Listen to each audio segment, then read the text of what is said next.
This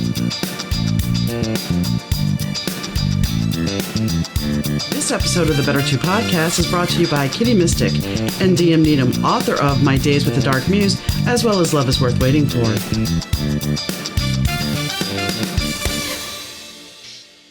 Hi, gang. Donna here. Thanks for tuning into the Better Two podcast. Today's guest is Wajid Hassan. Wajid has a journey of a story. Wajid started out in Pakistan, where he was born, and at the age of 3, his parents moved him to England. And he resided in England for quite a while. But because they moved around quite a bit, he lost interest in school. And he looks back at whether he should have gone to college or not. But the conversation isn't just that simple. The conversation ends up talking about intuition. We talk about what his yogi has said and how his yogi predicted something for him before he ever thought about doing it. So stay tuned. Hello, Wajid. How are you doing today? Hey, Donna. Good to see you. Good to see you. How are you doing? Doing good. Bit of a heat wave here, but apart from that, it's counting my blessings. Yeah, it's supposed to be, we've been in the 70s for the past couple of weeks, and we are officially, tomorrow, we're supposed to be at 96, and they're like, heat index of 106 or 109. I'm like, that just doesn't sound like fun. Not at all. But you didn't come here to talk about the weather. So your original thing was that you didn't go to college. You had an offer to go to college, but you decided not to. And you often look back and reflect on that. Yeah. Just for your listeners, I was originally born in Pakistan, and then my parents moved to England when I was 3, and I lived in the north of England. I went to school there till I was 10. Then my parents moved to London and went to high school in London.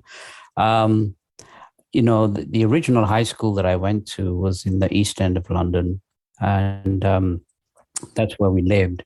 And then, they have a different grade system there in England than in America. But at the age of 16, my parents moved to the North London. And so what happened was I had to not only move, but I had to change schools. And, I was very happy at the high school I was in the East End of London. And then they moved to, it was actually an all-boys school. And then when they moved to North London, I went into this grammar school, and it was, I don't know, for some reason, part of me just didn't like it. I kind of lost interest in education. I was having problems at home. My parents being immigrant. My parents being, immigrants, fearful immigrants. My dad was very strict, so I had issues with my dad. And so it got to the point where I was actually offered a place at college, actually a university in South London, to study medical electronics, and based on, results of some of my exams. And then I just got disillusioned at home. I got disillusioned. And, at that time, when I look back, I should have had counseling. I should have had somebody, check me out mentally, find out what's going on, but I didn't get any of that. I was kind of left on my own. And it was really, really interesting, because at that time, I kind of got interested in the organization that I belong to now. I got to meet my own spiritual yogi master, an Englishman by the name of Dr. George King. And at the spur of the moment, at 17, I decided to just quit school, quit home. I moved to Fulham, where the headquarters was located. I got a job as in a clerical position for a government office, and and that's how my life unfolded. Now, yeah, I've often kind of looked back and thought, well, what if I just continued my education? What if I went to college? What if I did that? But, I think just life just unfolds as is. And I look back at my life now and what I've accomplished, and my devotion to a spiritual cause of service and light and love. I'm not sure if it would have been any different, but I just look back at, well, if could have, should have, would have, probably would have saved me a lot of pain and anguish, because of my maybe my pride or my dog-headedness, or just being a teen, rebellious teen. So I'm not quite sure, but it's something that I've always considered. What how it could have been different, but at the same time, it's really interesting because when I was in high school in the East End of London, at the age of 15, I had an opportunity to get up in front of the school and do a speech, and everybody, because some of the wit that I put in, everybody just cracked up, and they just really laughed and they enjoyed. So it was a kind of a little stand-up routine. And my drama school teacher at that time, Frances McGee, she pleaded with me. She said, you're a natural. She said, you need to go to a comedy or acting school and do that. And I mentioned that to my parents, and they would have nothing to do with it. They said, no, you're not doing any of that. Science, and, you're going to get a regular job. And so, again, they were fearful. So I think maybe there was that delusion that I wanted to pursue certain aspects of my education, which was denied of me. And so I kind of, maybe that could have been a reason for losing interest. And it was only later on, at the age of 39, that I actually kind of got back into stand-up and comedy and acting. So there was a lot of factors behind that. I think that, first I want to apologize about the warning. My phone is on mute, but we do have a tornado watch. So, oh, wow. Yeah. So fortunately, we're not under a warning, but that's why it went off. So I apologize. Secondly, I understand that the British schools, they have O levels instead of what we would normally call a high school, I believe, correct? Yeah, they have O levels, and then they have A levels after O levels. Yeah. But I get what you're saying, because in sixth grade, I went to it was a school from pre-K all the way through 12th grade. And it was a private school. And in sixth grade, I was doing seventh grade work. Well, the school they ran out of money, so they closed down. So I got put into a school in seventh grade with the same textbooks that I had in sixth grade. And I have to say, my mother's philosophy was, well, since you've already done this, you should ace everything. The problem is, and just like yourself, you become bored. And so, if I wanted something, if I wanted to go somewhere, I wanted to do something, she'd be like, well, you have to have good grades. Okay. So I could pull the good grades out like that, but I was bored. And once you get bored in school, you kind of start losing your way. And it's not that, I graduated high school and everything, and I finished, but it's just not, you find a way to navigate it. So yes, I've passed everything, but I didn't get the full benefit of it because I was just trying to get through. Go ahead. Yeah, I totally agree with you with the boredom. And then also, you establish friendships with people and the teachers, and then all that just suddenly, at 16 just went away. Well, and like you, when I was 15, we moved from New Orleans to Shreveport. And that was like a 5-hour drive. And all my friends that I had at the all-girl high school were gone. And suddenly I am in a co-ed school. So very much like yourself, it's like now besides the school issue, you have to deal with the family issue. You have to deal with your friends. You have no friends. And coming in the middle of high school, people don't necessarily want to gravitate you. They already have their cliques. Right, exactly. And it was very difficult. I mean, they were friendly, the kids were friendly, but it was very difficult to establish kind of friendships that you started off when you were 10 or 11, in high school there. Absolutely.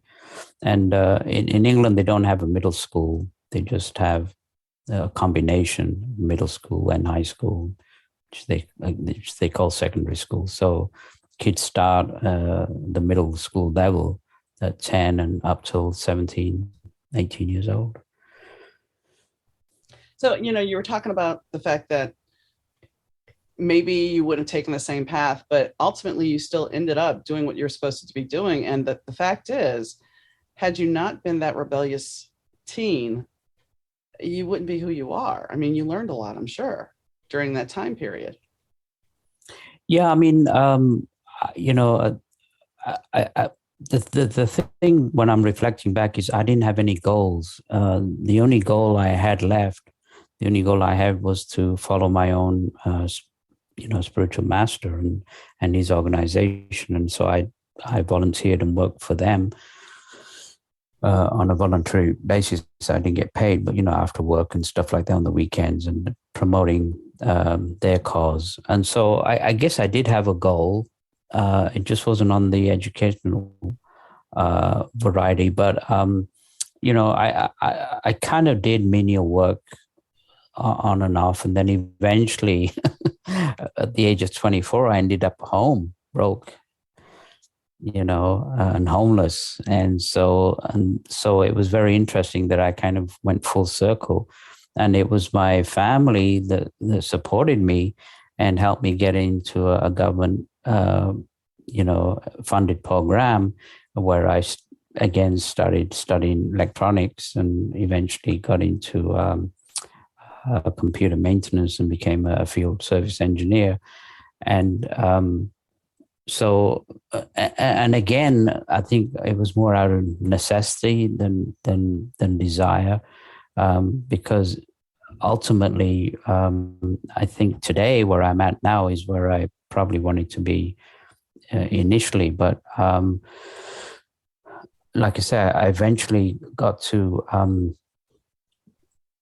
when I moved to LA, and I got out of the technical field. I did eventually get into comedy and acting, and did pretty good as a union actor in LA for 20 years. So yeah, that's. I think you brought up a good question there, Donna. Is like, is it sometimes that our life is destined, or are we, I mean, based on the information I received from my yoga master, is that it's been said that before you, I mean, I'm a strong believer in reincarnation, but it's been said that, that before you're born, your higher self, um, Lays it all out. yeah, Mm-hmm. your parents, your environment, everything, and those experiences are needed in order for you to evolve or grow, or basically to evolve. And so, and sometimes some of the kind of more challenging, painful experiences are the ones that actually mold you into becoming a better person. So, was it fate or was it destiny? I don't know, but I do remember my yoga master when I was in Los Angeles 7 years before I got into comedy and acting. He saw me on my first commercial. Nice. And I didn't even know at that time that I was going to be in that profession. So, yeah, that's something to ponder. Is our life kind of predetermined, and do we follow that based on the guidance from our higher power, or do we revert to other things and have to come back and learn those lessons again? So, yeah, I think you definitely brought up a good point. Well, I mean, the first time I was told that, I was just kind of like, and I picked my parents, come on. Because, it's like you think, well, I could have picked something so much better, but you don't look at it. I mean, when you're young and you hear this, as an older person, you're like, well, I get it because I needed those challenges. I needed to go through that so I could understand. I have a friend who she's like, all the stuff you've been through in your life. And I'm like, yeah, but it allows me to do what I do talking to people because I have had all these diverse experiences. I have done all these wild things and not always good things. And, or, been in a situation where, one of my best friends was murdered. And it's like those things kind of form you because they take you out of your normal suburban comfort zone. So it's like you have to go through these things to, as you said, understand yourself, grow, evolve, learn compassion and empathy. Because if we always sat in our nice little cushy world and didn't have all these things, we wouldn't be well-rounded. And it's funny because they always say you have to go to college to become well-rounded. And that's not really true because life is a great teacher. It's a great teacher. Yeah, and then you have to question the educational system of the world. You learn like a parrot, which you don't need any of that stuff. And they don't teach what is ahead of you in life, and they don't really teach the principles of life. I firmly believe they need to teach things like karma and spiritual laws, and as you sow, so shall you reap. And responsibilities and stuff like that. But the educational system probably needs to be revamped as well. And you're right. People who have had sheltered lives, they go to college, they have a job, they get married, they have kids, and they retire. That's wonderful, and good for them. But people like you and me who've been through the ringer, not once but quite a few times, there's more wisdom. There's more and there's more understanding and empathy for others who've been there as well. So that's I guess that's a good thing of, because I don't think that karma punishes or there's a punishing God, but there are very, very painful lessons, teachings in life that either we learn from them or we repeat them over and over again and still keep those same painful experiences.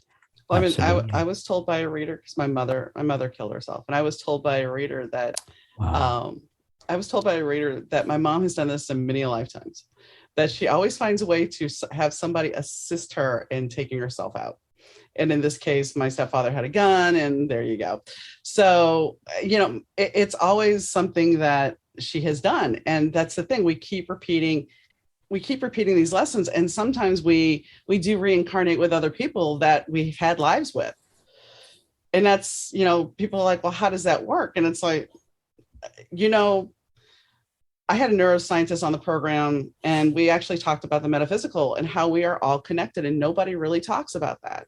Right. And I dumb it down a lot because it's like, well, look at Star Wars. Look at the original Star Wars movies and the Force. Really, that's the same thing. We're all connected. We are all bound together.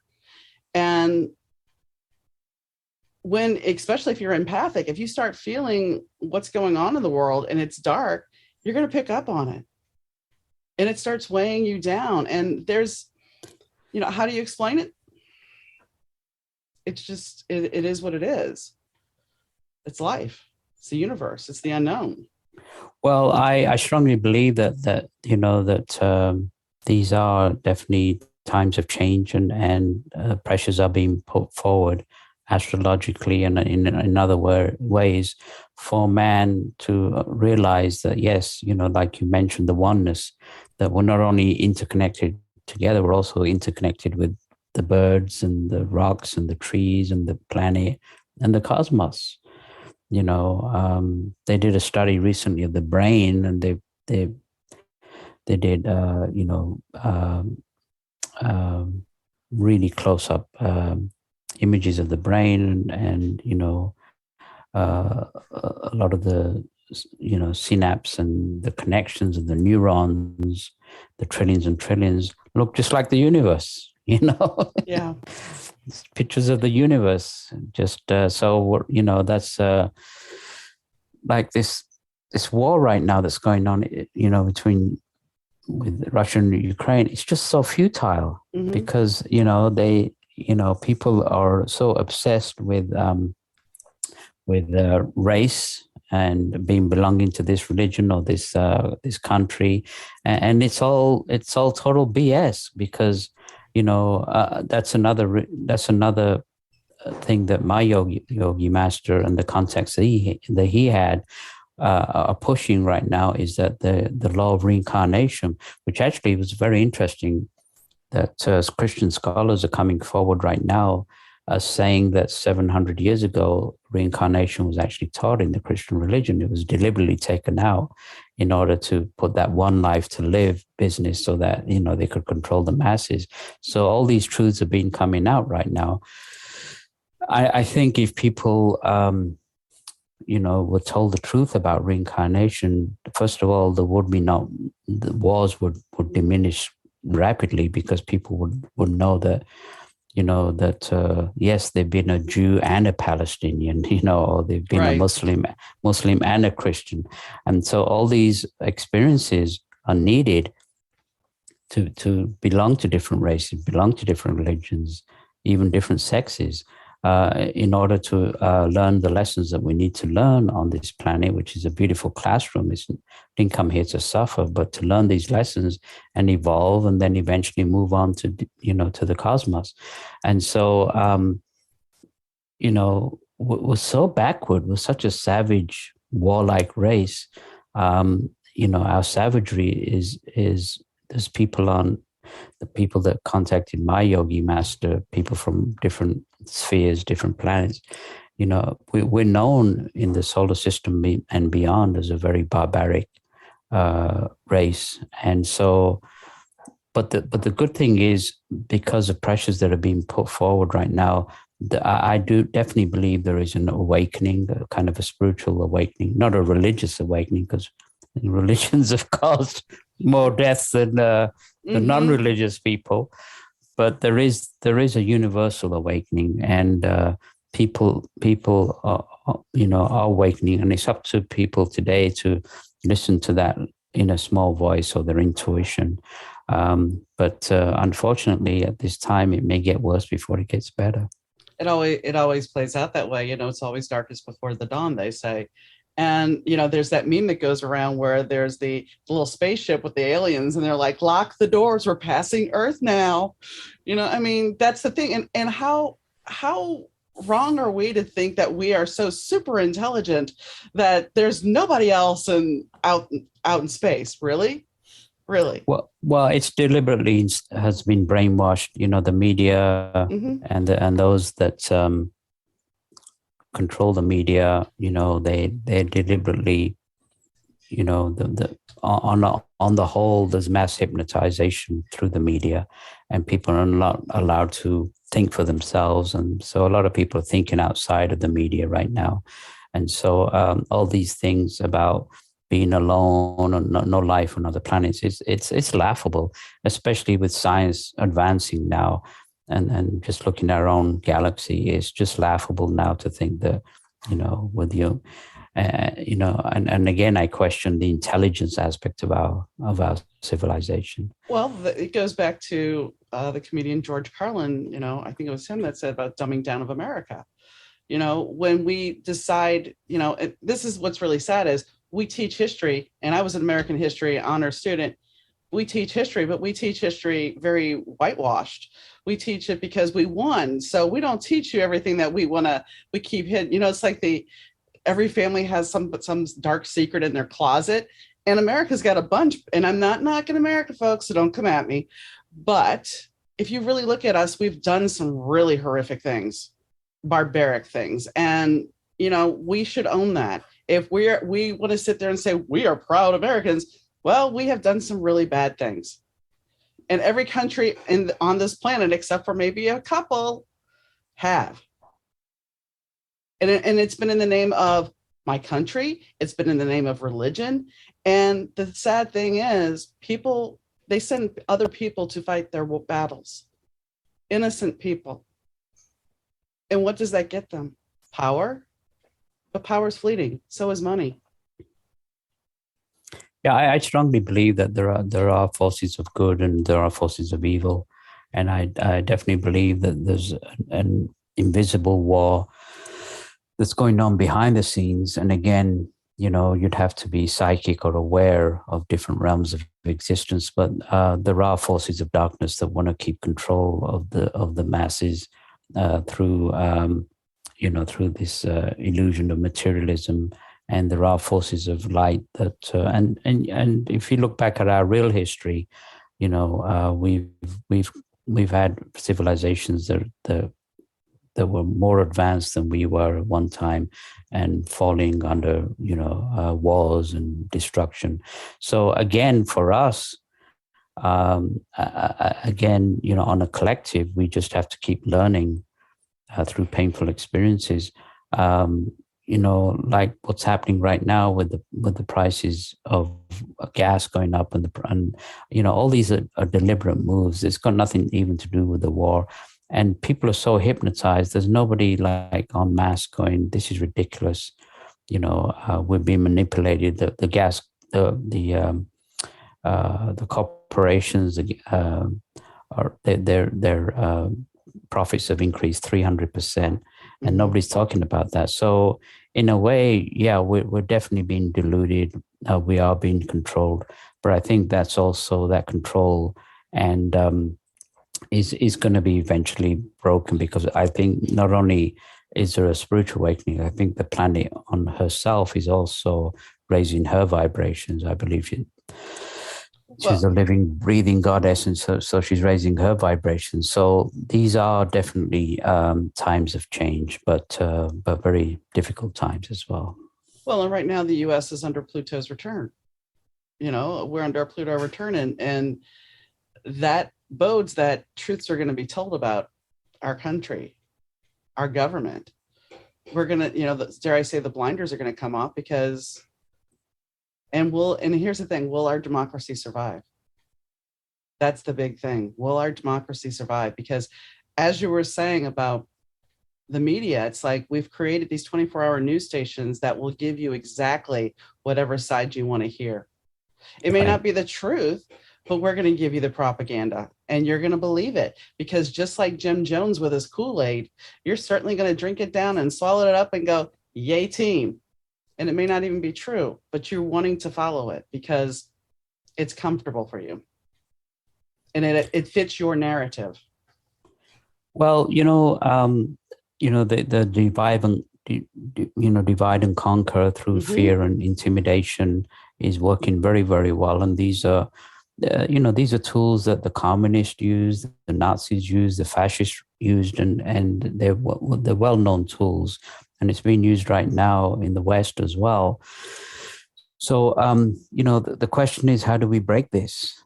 And there's only one solution, and that's a spiritual solution, not a religious solution. And everything's been tried and nothing's worked. And, we talk about pollution, material pollution. I think also people need to be aware that thoughts are real, energy is real. We're spiritual beings in physical bodies. We have auras, we have psychic senses. None of these have been, we're in very early times in regards to, the real person that we are, except the physical aspect is just the minor aspect of it. And so, there's a mental pollution around the planet as well that needs to be transmuted. And so the only solution is to send out spiritual power, prana, or spiritual healing, the energy of love, which is very, very tangible. It's radiated from the sun, the energies of the cosmos. And so that's one thing that we haven't tried yet en masse, is to send out spiritual power, regardless of race, color, creed, or religion, but just on a universal level. And that's the main message that I'm pushing right now with my book and a lot of interviews that I've been coming. And I'm still getting blank looks from people because they don't understand that concept. But eventually, that's I think it's the only solution that's going to fix us. And also, people need to understand that it's very easy to condemn and blame another race, blame another religion, blame another country, but nobody's willing to take responsibility for themselves. And so,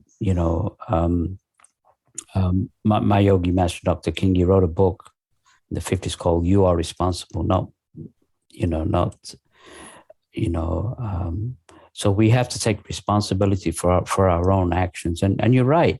We can't blame other countries. Each country has to look at their own selves, has to look at the part that they play in order that has created this madness and chaos around the planet. And until that's done, nothing is really going to make a difference. Politicians have never created any lasting peace, nor the corporations. We worship billionaires, we worship queens. And we worship actors and actresses that that have their own personal issues, and we look at them as demigods. But we really haven't looked at the real leaders of the world, the real teachers that came, people like Jesus and Buddha and Patanjali and Krishna.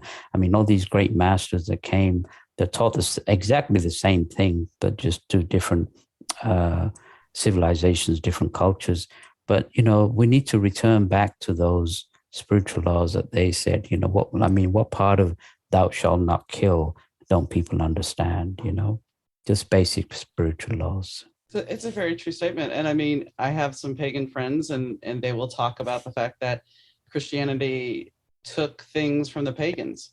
I mean, and that's religion.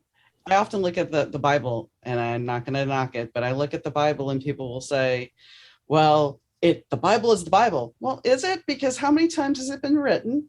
How many times has it been rewritten? How many books have been removed? How many translations are there of the Bible? Talking about pagan, mm-hmm. Did you know that December 25th is not the actual birthday of Jesus? Yes. It's actually March the 15th, but they aligned it with a pagan festival mm-hmm. to appease people. So yeah. The Festival of Yule. You're absolutely right. Yep. And I mean that's the thing. It's like, and not to get in a race conversation, but if you take that story, the creation story, which also Isis has a creation story, as we know, the goddess Isis. So, of course, that has been taken, that name, which, we've taken that name and corrupted that name with giving it a terrorist organization. But the fact of the matter is, if you take where Jesus was born, Jesus would not look like the Americanized version of Jesus. But you better not tell anybody that, because you're going to get blasted for it. Jesus most likely will look more like a gentleman of your stature. Yeah, and people are even questioning the Star of Bethlehem. How can a star hover over a stable and lead the wise men? They're questioning that as well. So there's a lot of questions that people are asking now that religion has not answered, or Orthodox religion hasn't answered. Now, the star, we can get into a metaphysical conversation and say, maybe like the pyramids, how did the pyramids build? Maybe there was some kind of magnetic pull. Maybe Bethlehem, maybe it was actually a pyramid and not a stable. We could play with the what if philosophical game here about the different ways of what it could be. But going back to what we were talking about as far as sending love, another problem we have is social media wants everybody to be famous for 15 minutes. The whole Andy Warhol school, which is fine and dandy, but we're getting distracted by that and we're not willing to do the work. We're so ingratiated by how many hits we get for TikTok or Instagram that we're not focusing on how do we make this place a better place. Granted, some people are going to hear your message more, but are you really getting a message out, or are they just scrolling through? Well, the message means that you actually have to physically perform this ritual. In other words, you raise your hands and you invoke this power and you send it out. It's a physical action. It's a ritual. And there are weapons of mass distraction right now, but with social media. I mean, kids, are on video games for like 8, 9, 10 hours a day. They're looking at TikTok short 30-second, videos continuously. And so again, that's another form of hypnotization or addiction that's occurring right now. And a lot of the young people are doing that because they it's their way of detaching from what's going on in the world. So you can't really blame the young kids for that. You can blame the parents, and you can blame again, this especially special way of enticing people to be in this kind of hypnotic zombie-like state. I mean, instead of looking down on your iPhone at the gloom and doom or hypnotized videos, just put your phone down and go out and put it away for a couple of hours and go sit in nature, go to the beach, go to the mountains, and look up to the skies and look for inspiration. I mean, the closest I ever got to a divine source was in 2006 when I went to Africa. I did a safari in Kenya, and then I climbed Mount Kilimanjaro, and it was just beautiful, being on top of a mountain without any noise of planes, trains, no media, no nothing. And I felt so close to my own higher power than I've ever done. And so young kids these days are going through a tremendous amount of anxiety and fear and depression. And so, so they need to be guided and, told to, again, go back to what we're supposed to be doing, the spiritual beings, is to start channeling this energy, this universal energy, and sending it out. And it's a message which is falling right now on deaf ears, but eventually, as things get worse, people will have to realize that's the only solution that's going to fix it, and that realization that we are one, and and this ridiculous national pride of being proud to be born in this religion, or this religion is better. It's all hogwash. A very wise master once said, he said, there's only one sin on this planet, and that's ignorance. And so, if we transmute ignorance, it becomes enlightenment. So the enlightened man knows what's going on. And because we don't know what's going on, we're fed information that makes us hate and be jealous and have apathy. And so we have to, the only way to dispel ignorance is for people to be educated in the reality of life, and not this Maya or this illusion that's occurring right now. When my husband passed, because we were talking about the media, when my husband passed, I stepped away from watching the news. I get my news occasionally online, so I know what's going on in the world, but I don't sit there and dive deep into it because, firstly, there's nothing I can do about it. There's nothing I can do to control it. There's nothing that's going to make it better. And is it better for me to live in fear and worry about things I can't control and get more into, I lost somebody. So I already had that going. Why would I die? Why would I continue to pound on?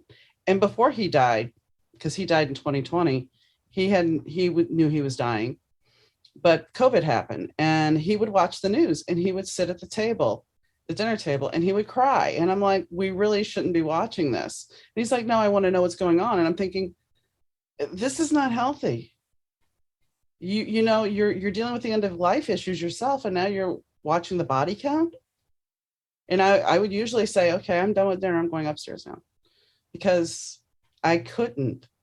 I knew I was going to lose him, and he's still watching this crying.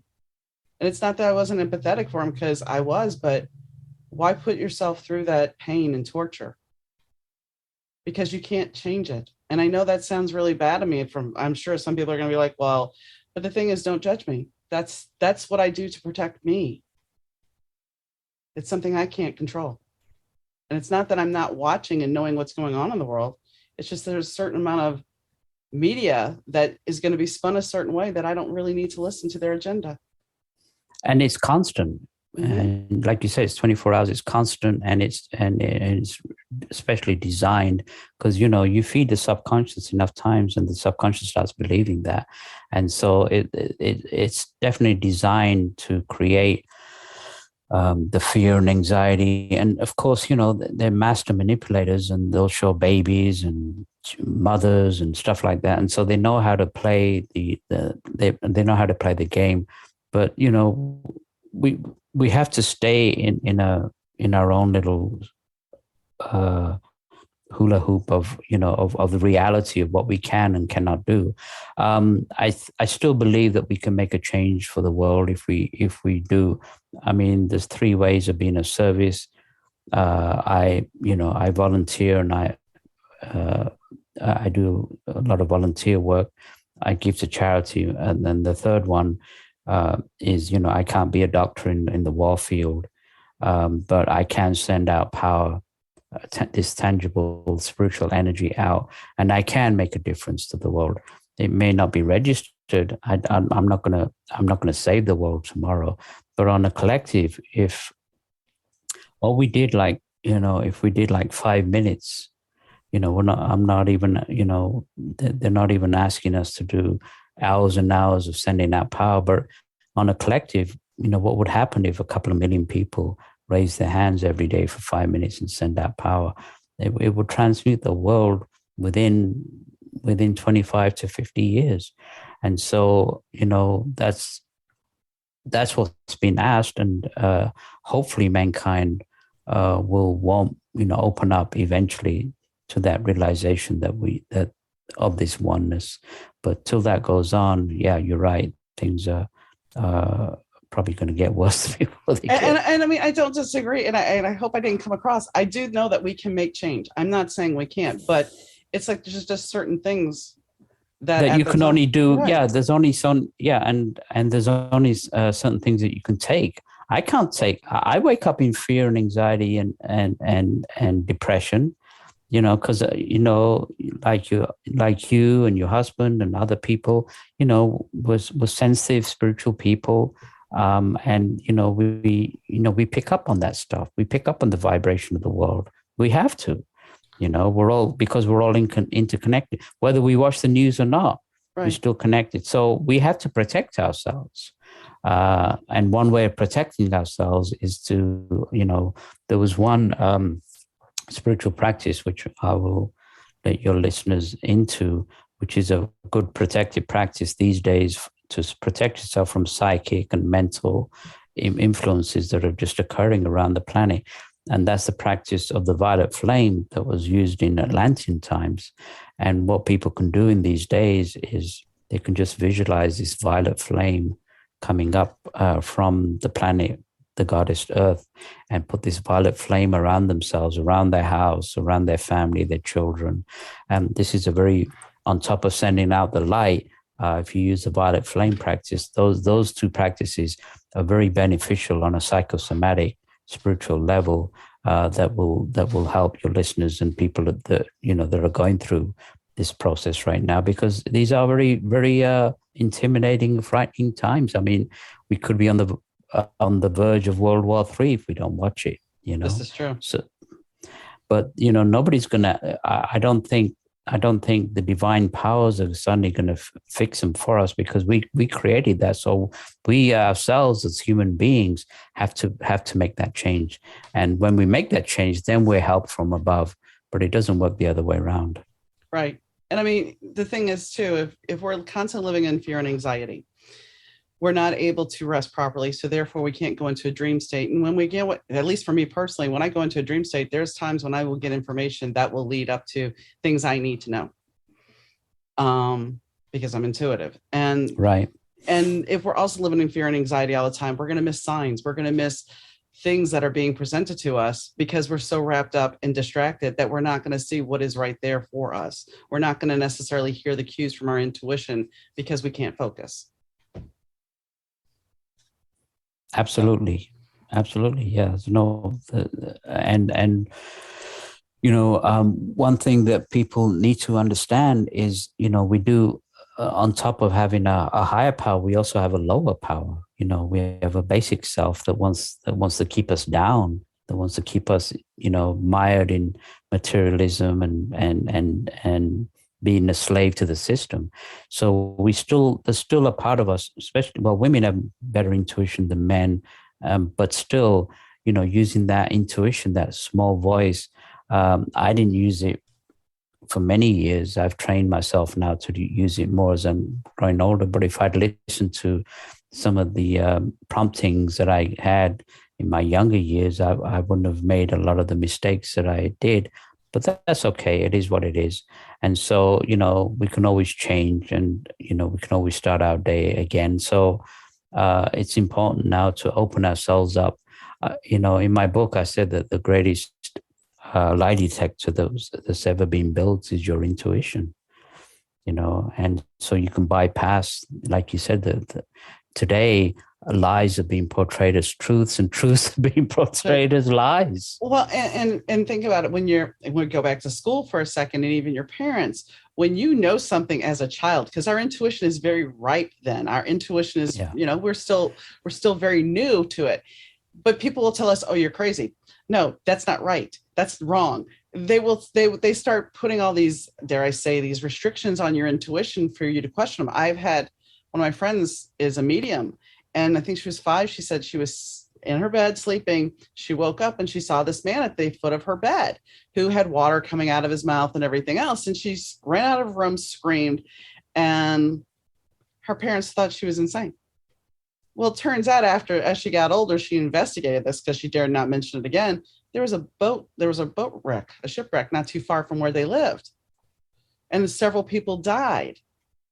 So, and this goes back to, when you're clearer, you can see these things.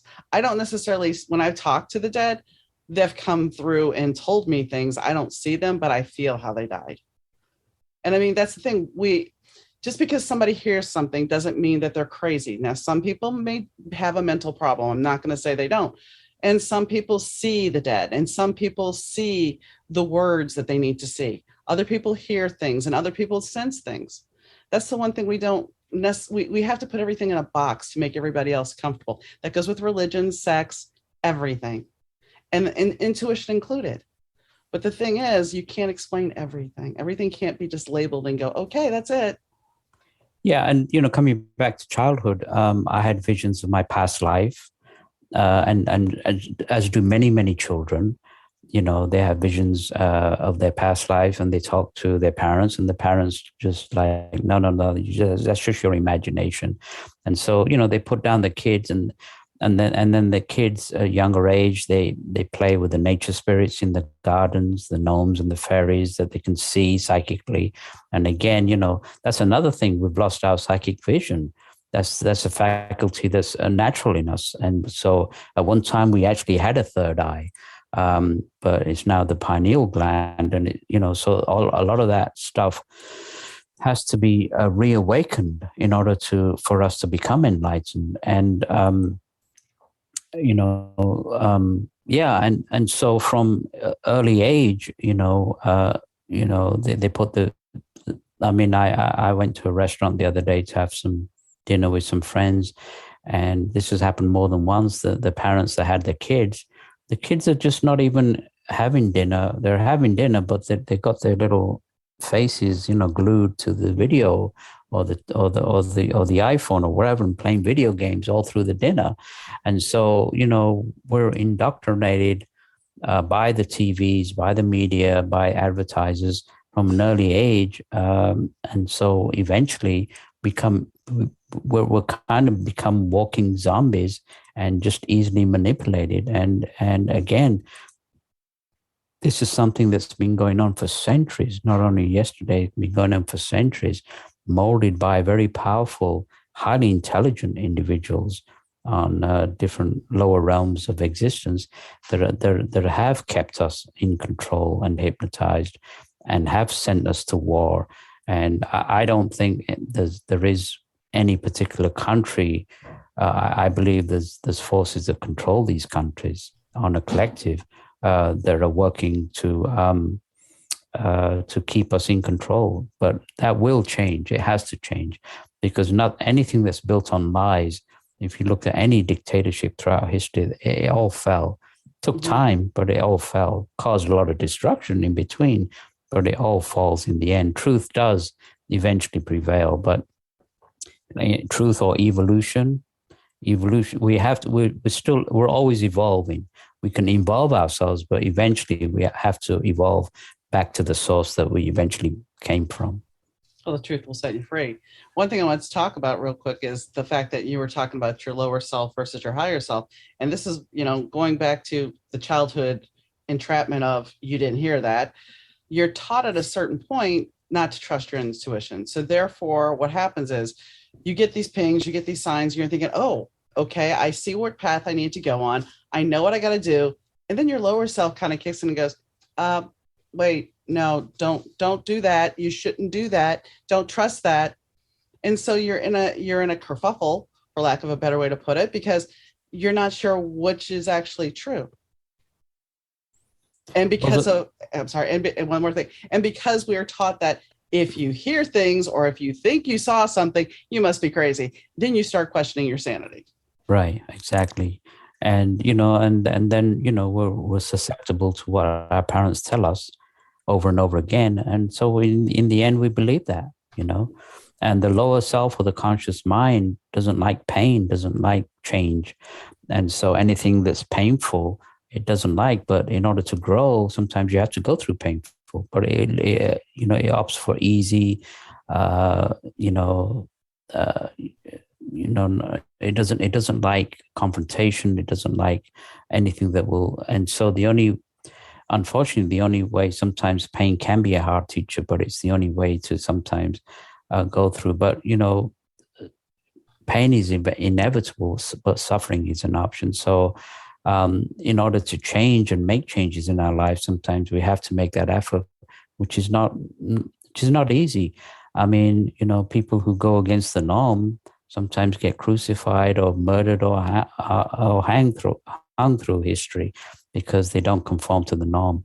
And these days we're asked to not conform to the normal, the so-called normal, and rise up and be counted and say, no, this is not right. And so, that's what we have to do. If I think we have a responsibility for the younger generations that are coming up. We have to leave some kind of legacy. How do we want to be remembered as somebody who led a selfish, self-centered life and had a nice house and money in the bank and died, or somebody who, did some kind of change in their own way for the world? And, we can't all be Mahatma Gandhi's or Mother Teresa's overnight, but we can make an individual change for the collective. Absolutely. Yeah.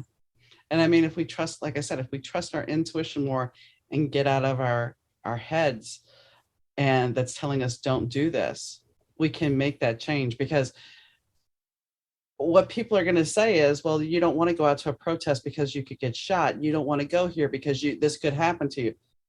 Okay, but what if I don't? What if I go there and I actually do something that's beneficial? And I've talked about this before. My husband, when we got together, he was sick. He wasn't dying, but he was sick. And he's like, I'm going to die one day. And I'm like, look, it's better to love you and lose you than not have that experience. And that's the truth. I wish he was here. But the fact of the matter is, I'm glad I went through all this because it made me who I am today. And I had a great relationship with him. But I took that risk. So sometimes you have to trust your instincts and say, okay, I'm going to do this, even if it's out of your comfort zone, as long as it doesn't harm anybody. It may ruffle some feathers, but Right. What are you going to do? You have Right. you have to stand strong in your belief, know. But like I say, protest these days, there's different ways of protesting, but you have to. Again, I think the best way of protesting is the spiritual way, and not violent protests is where you're looting and bombing and stuff like that. So, yeah, absolutely, I agree with you. let's talk a little bit before we wrap up about your book, The Struggle of World Sanity. And I know you've mentioned it a couple of times. Let's talk a little bit more in detail about that. What made you decide to write it? I wrote it because it's funny. It occurred right at the beginning of COVID, so it was a good subject to talk about. It was a kind of a labor of love. I never really wanted to write a book. It just kind of fell into my lap, and a friend of mine helped format it, and we put it on Amazon, and it got some good reviews, and it's doing well. Um, it is a struggle for world sanity. I think the whole world is going insane. It has no direction, and the main reason is to let people know that the message that we discussed tonight was the spiritual solution, and there's ways. And I go into my own spiritual journey, my own life, my experiences with my own yogi master, and the teachings that he's propounded in order for us, and the true history of the planet, of our race, where we came from, based on his meditations. And so I felt that it was important to write something like that in order for people, again, to be enlightened and realize that these are truths that have not been revealed by the general public or the media. And it's important that these truths be revealed. And so that's the reason why I did it. It's very interesting. I actually got, last year, this year, I was approached by a filmmaker in North Carolina, and she read the book, and they actually want to do a documentary now on it. Nice. So the goal is to hopefully get it on Netflix or Amazon. And so we're working on that. Probably not going to happen this year, maybe next year, but we'll take it from there, see what happens. Well, congratulations on that. I do, something popped in my head before we wrap this up is, we're talking about Bible and creation stories and everything. And we were talking about race. And the funny thing when you think about it is we allegedly all came from Adam and Eve. Allegedly. We came from Adam and Eve. Right. So where did all the different races come from? I mean, it's like if you unpack certain things, it's just like, there's no logic to it. There's no. Yeah, and Adam and Eve were white. Mm-hmm. Mm-hmm. Exactly. That's why it's like there's no real logic to it. Yeah, no. My master said it's a fairy story, but it has a story of moral principles where, that it talked about the fall in the Garden of Eden. So it talked about fall of our civilization. But it's just a fairy story. I mean, and then people believe that, that we came from Adam and Eve. Well, it's I've joked several times about how marketing is a lovely thing. And I go back to the 1970s with the pet rock. The rock in a box with some googly eyes on it. And we're going to sell it to you for $7. And it's sold like hotcakes. Why? Because somebody said you needed it. And that's our media. And if you haven't seen this movie, I would recommend it, called Wag the Dog. It's from the 90s. And it talks about how the government actually perpetrates making a war film to get people to support their cause. Well, they're doing that right now anyway in the media, but, subtly. Yeah, but they show how they made this whole fake war up to get this done. But anyway, I digress. I thank you for coming on. It's been a very interesting conversation. Well, I really enjoyed it, and it's good to talk to a fellow intellectual, somebody who can think for themselves, think outside the box. So I really appreciate that. And I really enjoyed our conversation. Thank you so much for having me. Is there anything that we didn't talk about that you wanted to talk about, which I forgot to ask you? But there's many things to talk about, but I can always come back. We got the crux of the message, the spiritual message, and if people were interested in more about the book and whatever, they can just go to my website. Okay, that'll be in the show notes, folks. So the conversation was a little wild at times, and I think it's informative. It was definitely a conversation that was outside the box, and you really have to look at the bigger picture of the world. Sometimes things are going on behind the camera that we don't see. I mean, The Wizard of Oz, dare I say, kind of taught us that, didn't it? I mean, who was the man behind the curtain? And do we really know what's going on in the world? Even if we watch the news every day, do we really know? Because even if you take away what we see in the physical realm, what is going on in the universe? What is going on around us? What energy is out there? What connections do we have? And I know some people are like, oh, brother, but the truth is we are all connected. And so, as he was saying, if we are reincarnated to have these experiences in our life, which I think we are, then how do we fix that karma? How do we have these experiences and make it better? Why are we constantly fighting? Why can't we learn lessons about love and about humanity and find ourselves in a peaceful place? I know somebody's like, oh, well, this is utopia. You want utopia. Would it be so wrong to have utopia? You know, if we could all just experience life, if it wasn't the aspects of greed, if it wasn't the aspects of, I need everything, if we just accepted who we were and not judged others, and we knew our worth and we knew our value as a human being, not based on our religion, our sex, our skin color, but based on who we are and what we bring to the table. And while I know for some that seems really, really crazy, but think about it for a minute. Imagine us at peace. Imagine if we didn't have the homeless crisis. Imagine if we could all afford to live and communicate with each other. And granted, I know we're always going to have tension. And heck, even in a relationship, you can have an argument. But you can also get past it and recover from that. So maybe we need to start all thinking a little bit outside the box, see the world in a different light, and see if we can't make it a little bit more peaceful. And, well, if you guys want to pick up Wajid's book, it's called The Struggle of World Sanity. And, you know, we are struggling with sanity at this moment. And I know some of you guys, from what we talked about, were thinking, well, that's a little insane. But is it? I mean, if you like Star Wars, like I said, the Force all connects us together, and we are connected. So on that note, I hope you have a wonderful week. If you've missed an episode of the podcast, well, you can find them at thebettertopodcast.com.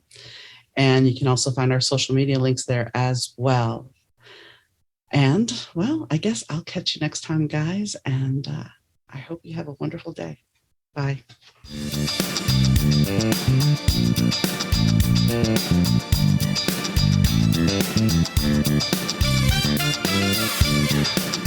The Better 2 podcast is mixed, edited, and produced by Rich Zai of Third Ear Audio Productions.